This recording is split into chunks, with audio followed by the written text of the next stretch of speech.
الله أكبر الله أكبر الله أكبر. Queridos seguidores, el final del Imperio Romano significó el comienzo de la Edad Media en Europa. Una época oscura de hambres, guerras, epidemias e invasiones como la que nos ocupa en este tema. Los seguidores de Mahoma se extenderán por el norte de África, llegarán a Europa en el 711 y permanecerán en la península ibérica casi 800 años. Vamos a verlo.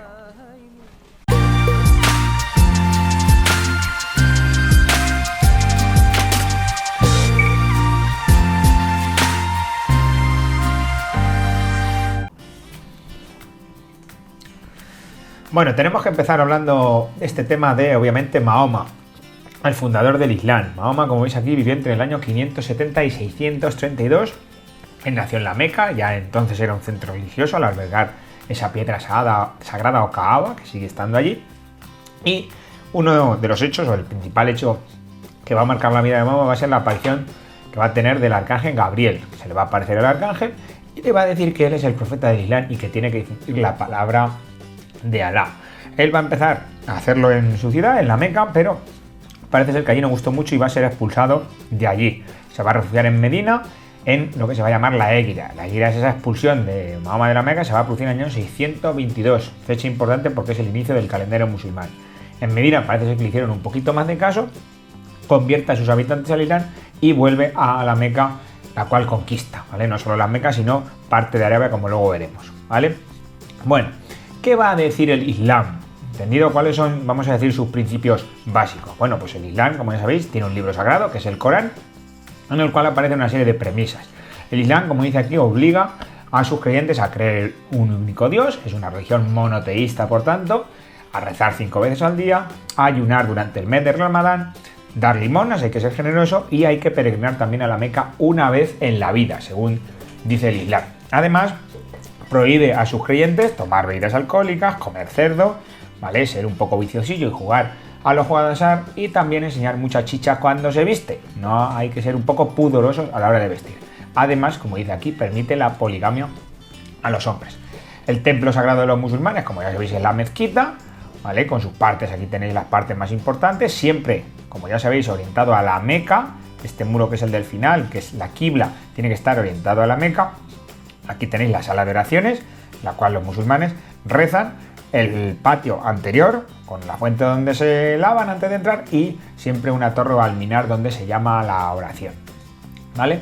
No solo la mezquita es un lugar de culto, sino que también ha servido a lo largo de los siglos como lugar de enseñanza y de reunión. Las madrasas o las escuelas musulmanas también estaban en las mezquitas. Bueno, esta zona que tenéis aquí en el naranja más fuerte es la zona que conquistó Mahoma antes de su muerte. A su muerte la van a suceder, como tenéis aquí, los primeros califas, que se van a extender ya por toda Arabia, la parte norte de Arabia, esta zona de Asia, y van a penetrar también a África por su parte norte, ¿vale?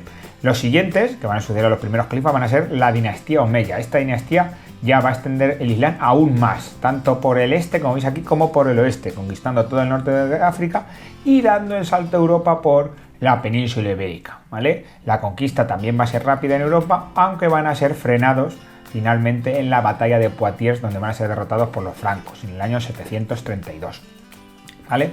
Los siguientes van a ser los abásidas, va a ser la siguiente dinastía que va a gobernar el Islam, una dinastía que ya no se va a expandir militarmente, pero sí de forma religiosa. Van a llevar el Islam a otros lugares de Asia, por ejemplo, ya en el sudeste asiático y de África, ¿vale?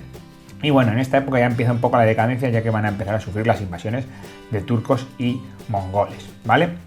Bueno, todas estas conquistas, hasta los omeyas, fueron muy rápidas, debido a que los musulmanes eran muy permisivos con los conquistados, ¿vale? Les dejaban, vamos a decir, en paz, a cambio de que pagaran un impuesto por tener una religión diferente a la suya.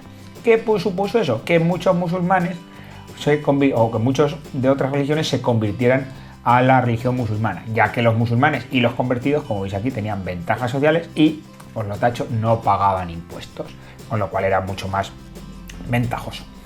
Bien, en relación a nuestro territorio, a la península ibérica, ¿vale? El territorio musulmán de la península ibérica se va a llamar Al-Ándalus, ¿vale? Va a permanecer, como veis aquí, desde el año 711 hasta el año 1492, casi 8 siglos tuvieron los musulmanes en la península ibérica con estas 5 etapas que veis aquí. Vamos a ir desgranando cada una de ellas sus características principales.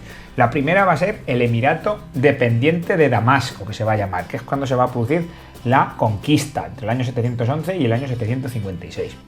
Los musulmanes obviamente van a entrar por el sur de la península, cruzando el estrecho, y la primera batalla que se produce en suelo europeo va a ser la batalla de Guadalete, como veis aquí en el año 711. Los visigodos eran los que dominaban la península entonces, al mando de Don Rodrigo, que va a ser derrotado por los musulmanes al mando de Tarik y Muza. Bueno, la conquista de la península va a ser muy rápida. En el año 718, solo 7 años después, los musulmanes van a tener conquistada prácticamente toda la península, excepto esta franja norte de aquí. ¿Por qué va a ser tan rápida esa conquista?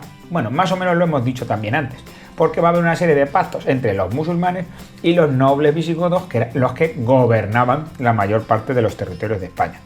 ¿Qué pacto o qué suponía ese pacto? Los nobles seguían con el poder, podían mantener sus estructuras sociales y políticas a cambio de pagar impuestos, como veis aquí las flechas, a los musulmanes. Para los musulmanes era un negocio redondo, conquistaban mucho más rápidamente y sacaban un dinerito que les venía muy bien para seguir conquistando, etcétera, etcétera, y evidentemente pues ser cada vez más poderosos, ¿vale?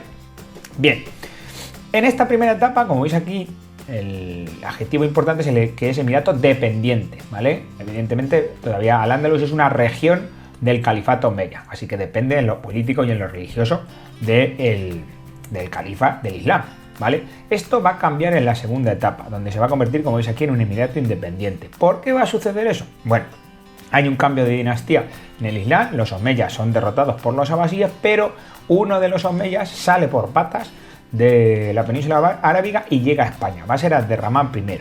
Este es el fundador del Emirato Independiente. Independiente quiere decir que ya no es una región del Islam, ya se hace independiente en lo político, se hace una especie como de país, por decirlo de alguna manera, pero aún depende de lo religioso, ¿vale? Por eso lo tacho aquí, porque no es independiente en lo religioso, todavía depende del califa de Bagdad.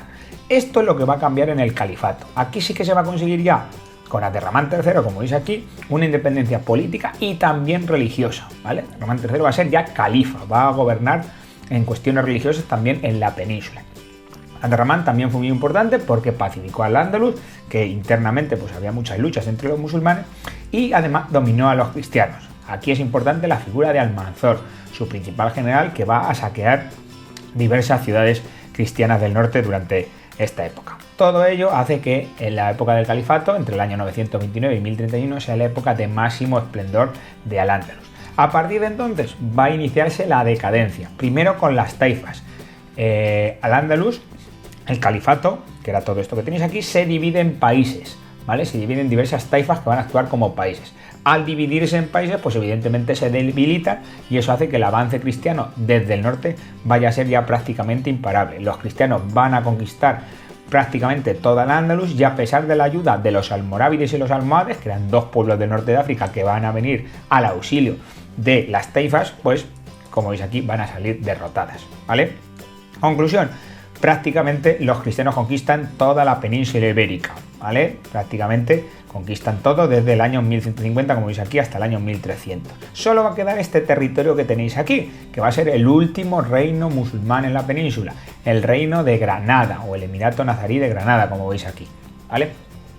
Un reino de Granada que va a durar aún un par de siglos debido a los pactos entre los cristianos y los musulmanes. Los cristianos no invadían a los musulmanes de Granada a cambio de que los granadinos, obviamente, los musulmanes pagaran impuestos. Obviamente, como hemos dicho antes para los musulmanes, pues ahora como para los cristianos. Un beneficio redondo para los reinos cristianos que podían, evidentemente, ser cada vez más ricos. Más aún cuando Granada fue un reino muy próspero, sobre todo debido a su comercio con otras zonas del Islam. Bueno, ¿qué características tenía la economía de Al-Ándalus, de la zona invadida por los musulmanes de la península? Bueno, es una sociedad que se basa sobre todo en ciudades, es una sociedad muy urbana y también basada en el comercio. ¿Eso quiere decir que no hubiera agricultura? Obviamente no, la agricultura seguiría siendo un pilar básico, debido sobre todo, o lo más importante en este caso, a los avances técnicos y en cuanto a los cultivos que trajeron los musulmanes a la península. Como veis aquí, pozos, norias, acequias, esto prácticamente era desconocido antes de la llegada de los musulmanes y con los musulmanes pues evidentemente van a popularizarse, por decirlo de alguna manera, en nuestra tierra.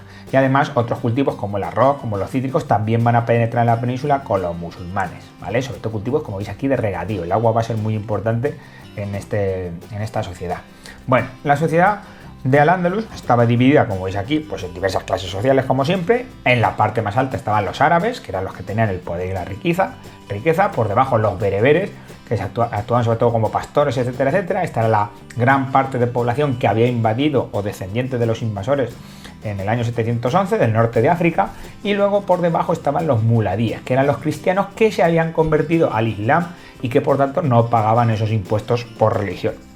Los que permanecían siendo cristianos y tenían que pagar esos impuestos se llamaron los mozárabes, y obviamente tenían menos derechos, de ahí que estén en la parte baja de la pirámide junto a los judíos, y por abajo del todo esclavos, ya que el Islam pues permitía la esclavitud. Bueno, culturalmente Al-Ándalus fue muy importante. Hubo una época de esplendor cultural entre siglos, como veis aquí, 8 y 12, debido sobre todo a que el árabe era la única lengua que había en todo el Islam, con lo cual se podían difundir y desarrollar mucho los conocimientos y la cultura. Destacaron sobre todo los árabes en matemáticas, por ejemplo, los números que tenemos ahora son árabes, en ciencias aplicadas, en medicina, en filosofía. Averroes y Maimónides, por ejemplo, fueron dos grandes filósofos españoles de Al-Ándalus. Cirugía también fue una ciencia que se desarrolló mucho, y la astronomía. Bueno, y en cuanto al arte, para terminar, vamos a dar una serie de pinceladas. Primero, los materiales que usaban los musulmanes eran materiales de construcción pobres. El ladrillo, el yeso, el azulejo no eran muy de aparentar, ¿vale? No obstante, era un arte muy decorativo. No se podía, estaba prohibido dibujar formas humanas, pero sí que decoraban todos sus edificios con, pues como veis aquí, geometrías, motivos vegetales o incluso caligrafías, versos del Corán, ¿vale? Aparte, usaban la cerámica vidriada y mucha agua. El agua como elemento decorativo también es muy importante en sus edificios. Además, usaron el arco de herradura en sus edificaciones, y también los techos de madera muy policromados, como veis aquí, y las cúpulas, ¿vale? Profusamente decoradas, como veis aquí también, ¿vale? Y con mucho colorido. En España vamos a destacar 4 edificios importantes del arte islámico. El primero de ellos lo tenéis aquí, la Mezquita de Córdoba, ¿vale? El otro que también os sonará, la Alhambra de Granada, ¿vale? En Sevilla, la Torre del Oro que tenéis aquí, y la Giralda de Sevilla, ¿vale? Y por último, aquí tenéis la Aljafería de Zaragoza. Bueno, con este vídeo comenzamos nuestro periplo por la Edad Media. Darle a suscribirse al canal, que seguiremos intentando ampliar vuestros conocimientos. Ya sabéis, si habéis aprendido algo en estos 10 minuticos que hemos estado aquí, pues mejor. Nos vemos.